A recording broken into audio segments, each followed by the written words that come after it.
আসসালামু আলাইকুম। সবাইকে স্বাগত জানাচ্ছি গ্লোবাল ভিউজে। আপনাদের সাথে আছে আমি তানজিলা হক। আজ জানাবো আন্তর্জাতিক গণমাধ্যমে আলোচিত সংবাদ ও বিশ্লেষণ।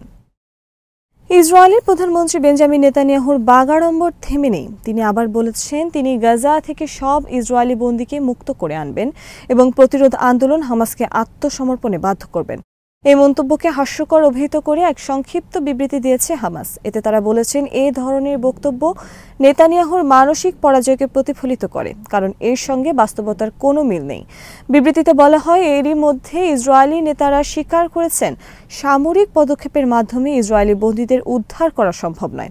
বিবৃতিতে নেতানিয়াহুকে সম্বোধন করে হামাস বলেছে, নিশ্চিত থাকুন গাজা আত্মসমর্পণ করবে না এবং হামাসের সঙ্গে চুক্তি ছাড়া বন্দীদের মুক্তি নিশ্চিত করার দ্বিতীয় কোনো পথ নেই। ইরানি পার্লামেন্টের স্পিকার মোহাম্মদ বাকের কালিবাফ দাবি করেছেন সাম্প্রতিক 12 দিনের যুদ্ধে ইরানের হামলায় ইসরায়েলের হতাহতের প্রকৃত সংখ্যা সরকারিভাবে প্রকাশিত তথ্যের চেয়ে অনেক বেশি।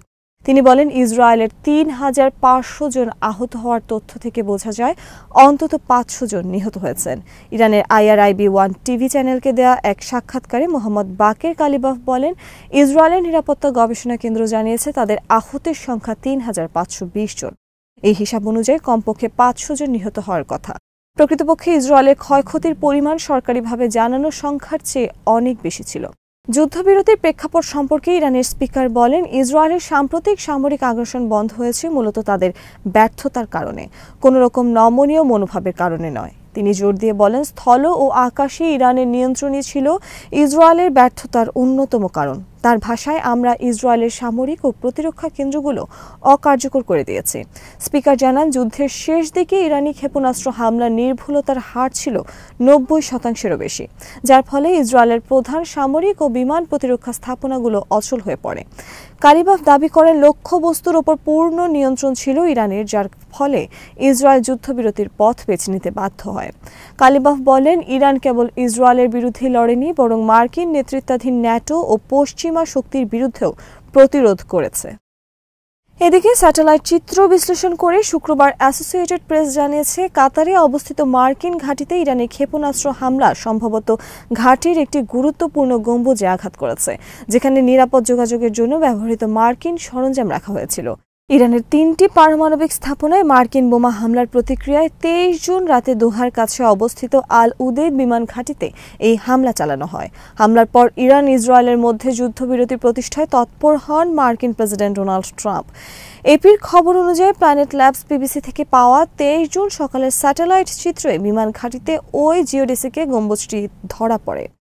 এতে অবস্থিত $15 মিলিয়ন আধুনিক এন্টারপ্রাইজ টার্মিনালটি 2016 সালে স্থাপন করেছিল মার্কিন বিমান বাহিনীর এয়ার এক্সপিডিশনারি উইং, কিন্তু 25 জুনের পরের চিত্রগুলোতে গম্বুজটির অস্তিত্ব মেলেনি। এর কাছাকাছি একটি কাঠামোতেও ব্যাপক ক্ষয়ক্ষতি দৃশ্যমান হয়েছে, তবে ঘাঁটির বাকি অংশে হামলার চিহ্ন দেখা যায়নি।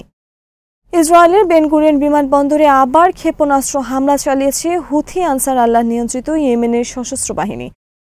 জুলফিকার ব্যালিস্টিক ক্ষেপণাস্ত্র ব্যবহার করে এই হামলা চালানো হয় বলে জানিয়েছে হুথি। লোহিত সাগরে ইসরায়েল সংশ্লিষ্ট 2টি জাহাজ ডুবিয়ে দেওয়ার পর এই হামলার কথা জানালেন তারা। এক বিবৃতিতে ইয়েমেনি বাহিনী জানিয়েছে, বৃহস্পতিবারের অভিযানে তারা জুলফিকারের ব্যালিস্টিক ক্ষেপণাস্ত্র ব্যবহার করেছেন এবং এই হামলা সফলভাবে তার লক্ষ্য অর্জন করেছে। এদিকে ইয়েমেনি ক্ষেপণাস্ত্র হামলায় ইসরায়েলের 300টিরও বেশি শহরে সাইরেন বাজানো হয়েছে বলে জানিয়েছে স্থানীয় সংবাদ মাধ্যমগুলো। ইয়েমেনি বাহিনীর বিবৃতিতে দাবি করা হয়, এই অভিযান লক্ষ লক্ষ ইহুদিদের আশ্রয় কেন্দ্রে পাঠিয়েছে এবং তেল আবিবের বেন গুরিয়ন বিমানবন্দরে বিমান চলাচল বন্ধ করে দিয়েছে। এছাড়াও বিবৃতিতে ইয়েমেনি বাহিনী তাদের সামরিক সক্ষমতা বৃদ্ধি এবং নিপীড়িত ফিলিস্তিনি জনগণের প্রতি সংহতি প্রকাশ করে তাদের যুদ্ধ জোরদার করার প্রতিশ্রুতি দিয়েছে। এতে আরও বলা হয়, তারা ইসরায়েলের বিভিন্ন গুরুত্বপূর্ণ স্থান, সেই সঙ্গে ইসরায়েল সংশ্লিষ্ট জাহাজগুলোর বিরুদ্ধে হামলা আরও বাড়ানোর সিদ্ধান্ত নিয়েছেন। হুথিরা জোর দিয়ে বলেছেন, গাজার বিরুদ্ধে আগ্রাসন বন্ধ না হওয়া এবং অবরোধ প্রত্যাহার না হওয়া পর্যন্ত এ অভিযান অব্যাহত থাকবে। হুথি আনসার আল্লাহর নেতা আব্দুল মালিক আল হুথি শুক্রবার বলেছেন, যতদিন গাজায় যুদ্ধ চলবে ততদিন ইসরায়েলি বন্দর অভিমুখে জাহাজ চলাচলের ওপর নিষেধাজ্ঞা বহাল থাকবে। এক ভাষণে তিনি সাম্প্রতিক দিনগুলোতে গাজায় ইসরায়েলের চলমান গণহত্যা এবং বর্বরতার নিন্দা জানিয়ে বলেন, বিশ্বের চোখের সামনে সেখানে মানবিক বিপর্যয় ঘটছে। তিনি বলেন, আমরা মানব বিবেকের মৃত্যু দেখছি। ইসরায়েলি অবরোধ 10 লাখেরও বেশি বেসামরিক মানুষ অসুস্থতা, ক্ষুধা ও তৃষ্ণায় মারা যাচ্ছে। আব্দুল মালেক আল হুথি বলেন, যুক্তরাষ্ট্র সক্রিয়ভাবে ইসরায়েল যুদ্ধকে সমর্থন করছে এবং রক্তপাতকে সহজতর করছে। তিনি জোর দিয়ে বলেন, পশ্চিমারা এমন কোনো হত্যার হাতিয়ার নেই যা ইহুদিদের হাতে তুলে দেয়নি। আল হুথি বলেন, যতক্ষণ গাজার বিরুদ্ধে যুদ্ধ অব্যাহত থাকবে ততক্ষণ পর্যন্ত ইসরায়েলি বন্দরের দিকে জাহাজ চলাচলের ওপর নিষেধাজ্ঞা বহাল থাকবে। এছাড়া ইসরায়েলি সরকারকে এইলাত বন্দরে কার্যক্রম পুনরায় শুরু করতে দেওয়া হবে না বলেও হুঁশিয়ারি দেন তিনি। ইরানে গত মাসে যুক্তরাষ্ট্রের বোমা হামলার পরও তেহরানের কাছে কিছু সমৃদ্ধ ইউরেনিয়াম রয়ে গেছে বলে ধারণা করছে ইসরায়েল। আর এসব ইউরেনিয়াম পরমাণু অস্ত্র তৈরিতে ব্যবহৃত হওয়ার আশঙ্কা করছে তেল আবিব। এক সিনিয়র ইসরায়েলি কর্মকর্তার বরাতে মার্কিন সংবাদ মাধ্যম নিউ ইয়র্ক টাইমস এমন খবর প্রকাশ করেছে। ডোনাল্ড ট্রাম্প এবং তার মন্ত্রিসভার সদস্যরা শুরু থেকেই দাবি করে আসছেন, যুক্তরাষ্ট্রের হামলায় ইরানের 3টি পারমাণবিক স্থাপনায় পুরোপুরি ধ্বংস হয়ে গেছে। 30,000 পাউন্ড ওজনের বিশেষ বাংকার বিধ্বংসী বোমার মাধ্যমে এই হামলা চালানো হয়। ইসরায়েলের সর্বশেষ হিসাব অনুযায়ী ইরানের পারমাণবিক কেন্দ্রে থাকা 18,000 সেন্ট্রিফিউজের বেশিরভাগই ধ্বংস হয়ে গেছে। তবে 60% মাত্রায় সমৃদ্ধ সব ইউরেনিয়াম নষ্ট হয়নি। কিছু ইউরেনিয়াম বিশেষ পাত্রে আলাদা করে সংরক্ষণ করা ছিল, যা এখনও ইরানি বিজ্ঞানীরা ব্যবহার করতে পারেন। তবে ওই ইসরায়েলি কর্মকর্তা হুঁশিয়ার করে বলেন, কেউ যদি সেই ইউরেনিয়াম সংগ্রহের চেষ্টা করে তবে ইসরায়েল তা ধরে ফেলবে এবং আবার হামলা চালাবে। নিউ ইয়র্ক টাইমসকে নাম প্রকাশ না করার শর্তে ওই কর্মকর্তা আরও বলেন, ইসরায়েলের বিশ্বাস 10 মাস আগে হিজবুল্লাহ নেতা হাসান নাসরাল্লাহ নিহত হওয়ার পর ইরান যে জোরে সোরে পরমাণু বোমা বানানোর চেষ্টা চালাচ্ছে তার যথেষ্ট প্রমাণ ইসরায়েলের হাতে আছে। নাসরাল্লাহ ছিলেন ইরানের গুরুত্বপূর্ণ মিত্র। এর আগে আন্তর্জাতিক পরমাণু শক্তি সংস্থার মহাসচিব রাফায়েল গ্রোসি বলেছিলেন, হামলার আগেই ইরান তাদের অনেক ইউরেনিয়াম মজুদ সরিয়ে ফেলেছিল। কয়েক মাস পর ইরান আবার পরমাণু কর্মসূচি শুরু করবেন বলে ধারণা করছেন তিনি। জাতিসংঘের বিশেষ দূত ফ্রান্সেস্কা আলবানিজের ওপর নিষেধাজ্ঞা জারির তীব্র নিন্দা জানিয়েছে ফিলিস্তিনি প্রতিরোধ আন্দোলন হামাস।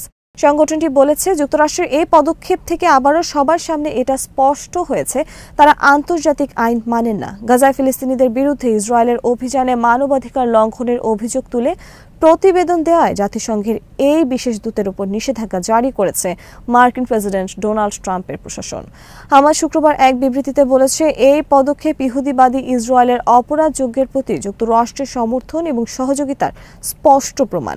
হামাস আরও বলেছে, জাতিসংঘের বিশেষ দূতের উপর নিষেধাজ্ঞা দিয়ে ওয়াশিংটন বুঝিয়ে দিয়েছে তারা সকল আন্তর্জাতিক প্রতিষ্ঠান, সেগুলোর প্রতিনিধি এবং গাজা উপত্যকায় দখলদারিত্বের ফলে সৃষ্ট মানবিক বিপর্যয় সম্পর্কিত প্রতিবেদনগুলোকে গুরুত্ব দেয় না। তারা এসবকে অবজ্ঞা করে। হামাসের বিবৃতিতে বলা হয়, গাজা উপত্যকায় গণহত্যামূলক আগ্রাসনের বিষয়ে পেশাদার ও নৈতিক ভূমিকা পালনকারী প্রতিষ্ঠান এবং ব্যক্তিদের বিরুদ্ধে মার্কিন যুক্তরাষ্ট্র একের পর এক নিষেধাজ্ঞা আরোপ করছে। এমন নিষেধাজ্ঞার সর্বশেষ শিকার হলেন ফ্রান্সেস্কা আলবানিজ। এসব মার্কিন পদক্ষেপ আন্তর্জাতিক ও মানবিক আইনের ভিত্তিকে দুর্বল করছে এবং দখলদার ইসরায়েলের যুদ্ধাপরাধী নেতাদেরকে তাদের বর্বরতা অপরাধ চালিয়ে যেতে উৎসাহিত করছে।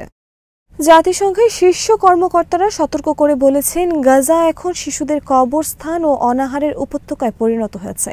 সংস্থাটির ফিলিস্তিনি শরণার্থী বিষয়ক সংস্থা আনরোয়া এর কমিশনার জেনারেল ফিলিপ লাজারিনি এক্সে লিখেছেন, ইসরায়েল গাজা একটি নিষ্ঠুর ও পরিকল্পিত হত্যাযজ্ঞের ফাঁদ তৈরি করেছে। তিনি আরও লেখেন, গাজার মানুষ এখন এমন অবস্থায় পৌঁছেছে যেখানে তাদের সামনে বেছে নেওয়ার মতো মাত্র 2টি পথ রয়েছে, ক্ষুধায় মারা যাওয়া অথবা গুলিতে প্রাণ হারানো। জাতিসংঘের মানবাধিকার বিষয়ক হাই কমিশনারের দফতর বলছে, মে মাস থেকে গাজা এখন পর্যন্ত খাদ্য সহায়তা কেন্দ্রে নিহত হয়েছেন অন্তত 800 জন। শুক্রবার সুইজারল্যান্ডে এক ব্রিফিংয়ে সংস্থাটির মুখপাত্র রাভিনা শামসদাসানি বলেন, 27 মে থেকে 7 জুলাই পর্যন্ত 798 জনকে হত্যার খবর পাওয়া গেছে। এর মধ্যে 615 জনকে হত্যা করা হয়েছে জিএইচএফ এর ত্রাণ কেন্দ্রগুলোর আশেপাশে, আর 183 জনকে হত্যা করা হয়েছে ত্রাণ নিতে যাওয়ার পথে। এদিকে ফিলিস্তিনি ধর্ম মন্ত্রণালয় জানিয়েছে, গাজার দক্ষিণাঞ্চলের তুর্কি কবরস্থানে ইসরায়েলি বাহিনী হামলা চালিয়ে লাশ উত্তোলন করেছে, গুড়িয়ে দিয়েছে আশপাশের কবর ও শিবির। এখন পর্যন্ত গাজার 60টি কবরস্থানের মধ্যে 2/3 ধ্বংস করা হয়েছে বলে জানিয়েছেন তারা। আজ এখানে শেষ করছি। সবাই ভালো থাকুন, সুস্থ থাকুন আর দেখতে থাকুন বিটিভিউজ। চ্যানেলটি ভালো লাগলে সাবস্ক্রাইব করুন। সংযুক্ত থাকুন আমাদের ফেসবুক পেজে। আল্লাহ হাফেজ।